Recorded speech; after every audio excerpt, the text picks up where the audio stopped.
Oi, tudo bem? Essa semana aconteceram algumas situações no consultório e eu percebi o quão frequente algumas questões são e resolvi dividir isso com vocês. A primeira seria a quantidade de vezes que a gente tem que tomar um remédio. Cada medicação tem uma duração no sangue, que a gente chama de meia-vida. Depois dessa quantidade de tempo, essa medicação ela é metabolizada e ela sai do organismo.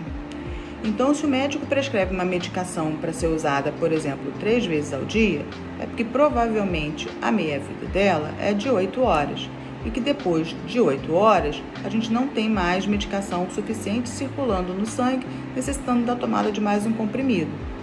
Se a pessoa deixa de fazer uso dessa medicação, então, por exemplo, em vez de 3, passa a usar 2, ou em vez de 2, se a medicação tiver uma meia-vida de 12 horas, passa a usar uma, o que vai acontecer?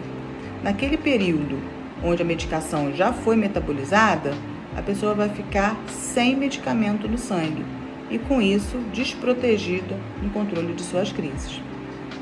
Uma outra questão é em relação à quantidade de medicação. Então, se o médico passa determinada concentração, determinados miligramas, por exemplo, 400 miligramas, 500 miligramas, e a pessoa usa menos do que aquele preconizado, significa que você pode ficar com uma dosagem menor do que o suficiente para que a medicação faça um efeito no seu organismo. Existe uma coisa que a gente chama de faixa terapêutica. Abaixo dessa faixa terapêutica, a probabilidade do remédio não funcionar é grande. Eu dou sempre esse exemplo no consultório. A gente, quando vai tomar um remédio para febre, a gente vai tomar, por exemplo, dipirona para adulto. A gente não toma dipirona para criança. Um adulto, se tomar dipirona para criança, a dose para criança, não vai fazer efeito. É a mesma coisa. Se você não utilizar a medicação na dose que o médico prescreveu, pode ser que a frequência aumentada de crise seja simplesmente porque você não está na dose adequada no seu sangue.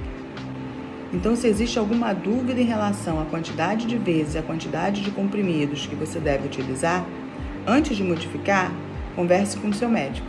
E qualquer dúvida, coloca aqui nos comentários. Um beijo.